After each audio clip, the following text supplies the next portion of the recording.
Okay, hi everybody. Welcome to Phil and Dave's Excellent Adventures. Just Dave here. Today I'm talking about the movie The Ministry of Ungentlemanly Warfare. This is going to be a spoiler review, so if you haven't seen the movie yet and you are concerned about spoilers, I would suggest you go ahead and watch the movie before you watch this review. So The Ministry of Ungentlemanly Warfare, it's a spy action comedy film directed, co-written, and co-produced by Guy Ritchie. It's based on the book Churchill's Secret Warriors, the explosive true story of the Special Forces Desperadoes of World War II by Damien Lewis. Portrays a heavily fictionalized version of Operation Postmaster.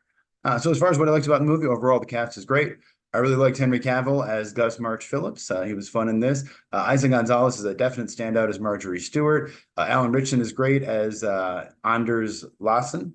Danny Sapani, I really liked him as Kambili Kalu. He was a great character, just a really fun, kind of silly. As soon as he walks in, he's got that cool like outfit, and he's got this just kind of silly kind of way of talking and stuff. And he's like, why do I feel like I've become the prey? Like, great. I really like that character a lot. Cary Elwes, however you say his name, always great. A big fan of him from Princess Bride and Saw and everything else. Till Schweiger shows up in this. He's always great. I haven't seen him in anything in a while. I guess he was in Inglourious Bastards. He's played a couple Nazis, I think, but I know him mostly from SLC Punk. He's the one friend of theirs. Rory Kinnear is great as Winston Churchill. I was pretty sure it was him. I wasn't 100% though, but I'm watching him going like, who is that guy? Is that Rory Kinnear from Men? I remember that movie. Yeah. And then we even get Ian Fleming in here. Freddie Fox is Ian Fleming. That was fun. I didn't even actually realize it was him at first, but yeah, cool stuff. All of this is vaguely based on a true story, and yeah, Ian Fleming sort of based his character of James Bond on Gus March Phillips, so that's pretty cool. I really like the cinematography in this by Ed Wild. He's done The Gentleman, The Covenant, a bunch of stuff with Guy Ritchie. He also did London is Falling and a TV series called Fleming about Ian Fleming. So this is the second time now that he shot Ian Fleming. That's kind of interesting. I really like the music in this. It was by Christopher Benstead. He did The Gentleman, Guy Ritchie's The Covenant, Guy Ritchie's Aladdin.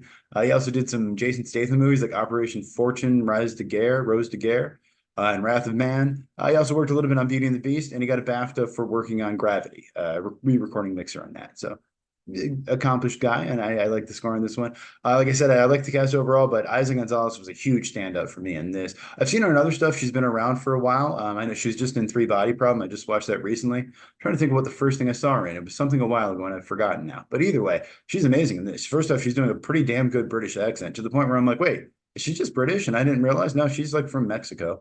And then she speaks Italian and French, I think, in this. She sings at some point. She's dancing. She's beautiful. She's wearing these gorgeous dresses. Her hair looks awesome. Like, yeah, she's just, I mean, I think she might be my new celebrity crush. She's great in this. I really, really liked her. And Alan Ritchson is also very good in this. And again, he's doing a Danish accent, which is good, I think. I honestly don't know what a Danish accent sounds like. I kept thinking he was Dutch and not Danish. So hey, he also does a Swedish accent at some point. He speaks Swedish, and all the stuff with the bow and arrow with him is really great. I really like the opening scene where they're sitting on the boat and they're talking, they're pretending to be Swedish, and they're about to get caught. They just start laughing at everything. It's just a very kind of silly, fun. It kind of sets the tone in the movie that these guys are serious guys who can, do a lot of stuff, but they're also a little, blasé about it, I guess. I really like that. I liked a lot of the comedy in this. The stuff with the cigars, where Henry Cavill is just like stealing cigars from the dude, and he's like stealing his alcohol and stuff like that. Just really funny stuff like that. All the stuff with Ritchson, all the stuff where he's like coming in with a bow and arrow and just taking out those Nazis. Oh my God, it's great. That first time they get spotted by the Nazis, and then all of a sudden they just get the arrows and they fall, and then Ritchson goes on to kill like 5 or 6 Nazis in a row, and they all fall in like very funny ways, or it's this comical, like that they like tilt over and stuff. I could literally watch Nazis getting killed for 2 hours straight. It could just be, I mean, I feel like I'd probably get bored with it after a while, but like, man, watching Nazis die is great. The only good thing about Nazis is they're so evil. They're like, just no one can be like, well, some people actually can, which is crazy to me. But the one good thing is like most sane people are like, oh yeah, Nazis are bad. I get that. I really like that. I like the movie had kind of a silly, kind of a goofy tone. Like I mentioned before with Eiza González's character, the costumes and the hair in this movie were great, especially with her. There was some stuff going on with her, and I don't know much about this kind of stuff, where I couldn't quite tell if it was her hair or if it was like a hat or if it was like some kind of a piece of felt or something. I'm not quite sure, but either way, her hair looked really great in this, and she looked really great in this, and everyone else did as well. The costumes are really cool. They did a really good job with all that stuff.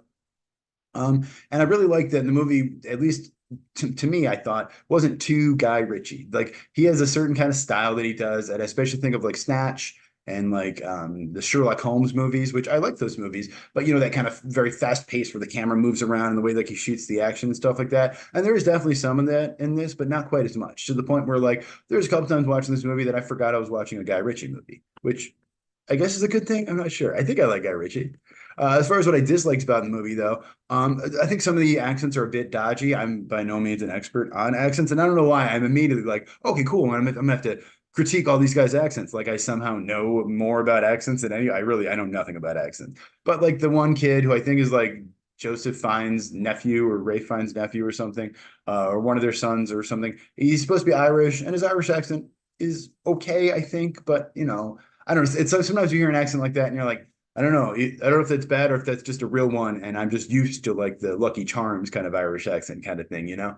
And the same thing, even I like Ritchson, but like I feel like his accent went a little English sometimes. And again, I don't really know what a Danish accent's supposed to sound like, so it's, you know, whatever. But yes, some of them are a little in and out for me there. The movie definitely gets a little slow in the middle, I think. I think that there's a cool, fun little scene in the beginning there. There's some fun stuff at the end, but yeah, there's parts in the middle that get a little slow. In between the big action scene, in between all the killing Nazi stuff. There's a little too much ship stuff for me, and I guess it's just because I didn't realize how much of the movie was going to be spent on a ship. Because in the trailers, they show the fun stuff. They show the killing the Nazis and running around. They don't show the fact that like a good 75% of the movie is them just sitting on a boat and going like, oh, we don't have enough time. We're gonna have to go faster. Okay, and then like it's weird too because they're like, oh yeah, we don't have that much time. We got to hurry. But then they keep stopping to talk to people, and I know they have to, like they can't help it, but it's a little. It cuts down on the tension when you're like, oh, we got to hurry, we got to go, and then they stop and go, oh yes, no, let's have a spot of tea and talk. You know, that's okay. What do you? Okay, whatever.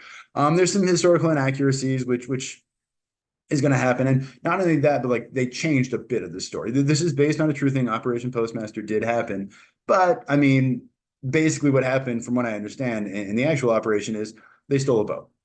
They did it in the middle of the night while there was a party. Nobody really noticed till like way later.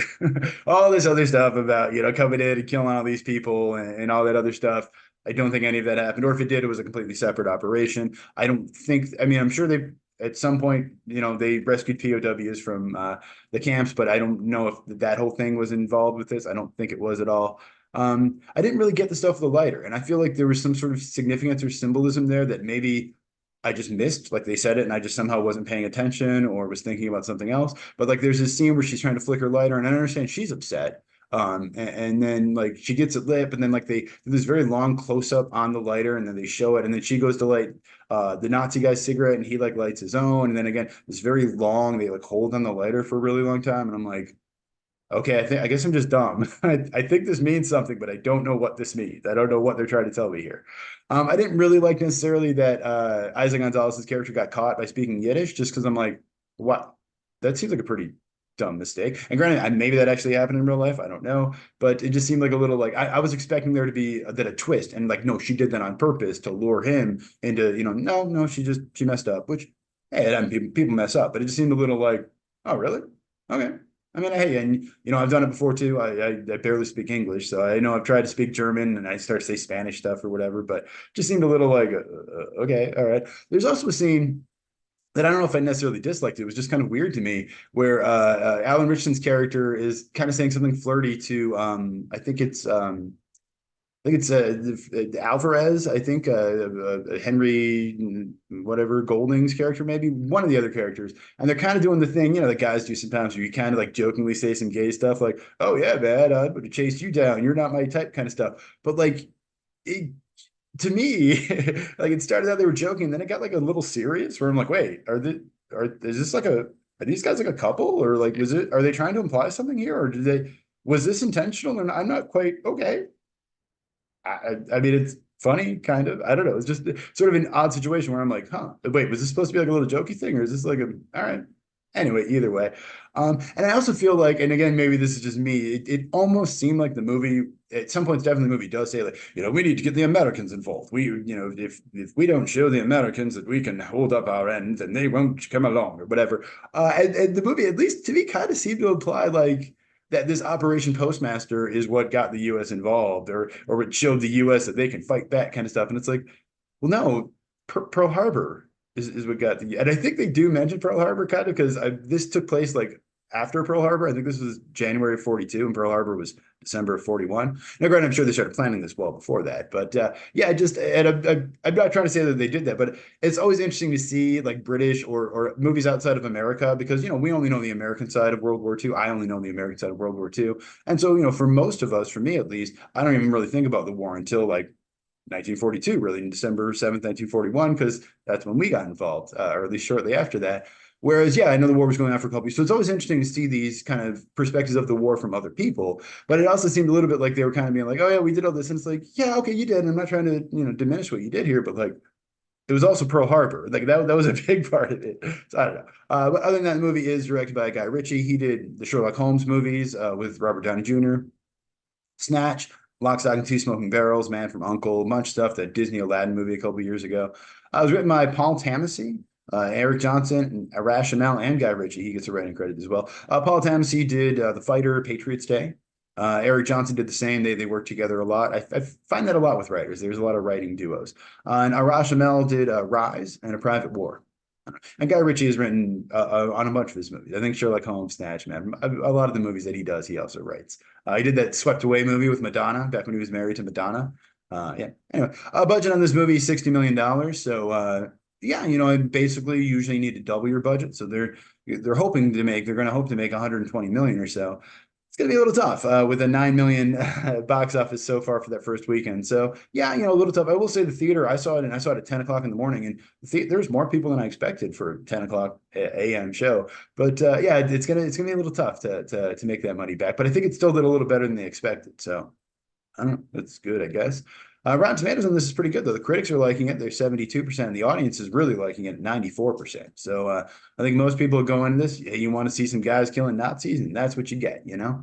There was a couple of things that also, I guess I just realized afterwards. So I thought it was a little funny that they didn't really play up the romance between Henry Cavill's character, March Phillips, and Eiza González's character. And I'm like, you know, most movies kind of would. You know, you get two attractive people around the same age, you might as well do it. And they do a little quick where he sees her at the end and he gives her a little nod or he says hello or whatever. And that's about it. And then at the end, it says they were married. And I'm like, oh, well, okay. I guess it's kind of refreshing not to see like a romance shoved in there, but in this case, there really was a romance, and they just cut it out. I mean, I guess she didn't really interact. I don't think she really had much to do with Operation Postmaster. I think she was doing other stuff, but she was a real person, a real actress who really did that stuff, or was actually a spy. And yeah, and so, but it's also interesting to me that they did end up getting married right after that in I think April or something like that. And then he died. He was killed in action in September of 1942. So just 9 months after this, I think he was killed, 8 months after this. So yeah, just kind of surprising, I guess. I guess I'm not surprised the movie didn't put it in there because it is a little bit of a downer ending to be like, yeah, this guy died, and then the Hans guy died in like 45, I think, or something like that. So, but yeah, but I did like that. I did like the little epilogue and the thing with like when, you know, King George VI or whatever was like, you again. It was some good stuff.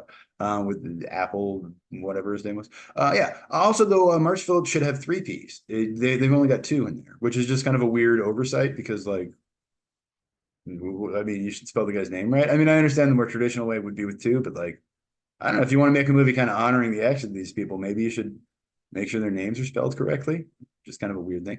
And then also the cigar scene, as funny as it was, Churchill only smoked Cuban cigars, usually Romeo y Julieta. And the ones they have in the movie are like Fuente Opus X, which came out in like 1995. I didn't know that off the top of my head, of course. I don't know anything about cigars, but that seems like a pretty obvious oversight where like somebody wasn't like, hey, did Churchill have a particular type you like to smoke? Or, hey, what year were these cigars made in? You know, it just seems like a kind of an oversight, I guess. And then, yeah, when Fleming is first introduced, he introduced himself as Ian Fleming, because, of course, he's the guy who wrote James Bond. That was kind of nice. I liked it. So, yeah. Overall, I did like this movie. It delivered more or less what I wanted, you know, seeing Nazis die, which is great. It does get a little slow in some parts. It wasn't exactly what I was sold, I guess, or what I expected, but I still enjoyed it. And I think it was fun. I think this is very much like a dad movie. This is like a movie that I think, you know, any, you know, middle-aged guy would love to watch, you know, after barbecuing some burgers on the grill kind of thing or something like that. So I think my score on this one is 7 out of 10. It's good. It's a good movie. I enjoyed it. I didn't love it. It wasn't the best movie ever, but it's fun. And if it comes on TV in 6 months or whatever on streaming, I'd probably watch it again, I guess. But if you saw the movie, let me know what you thought of it down in the comments below. Thank you so much for watching. Hope you have a great night. I will see you here again next week.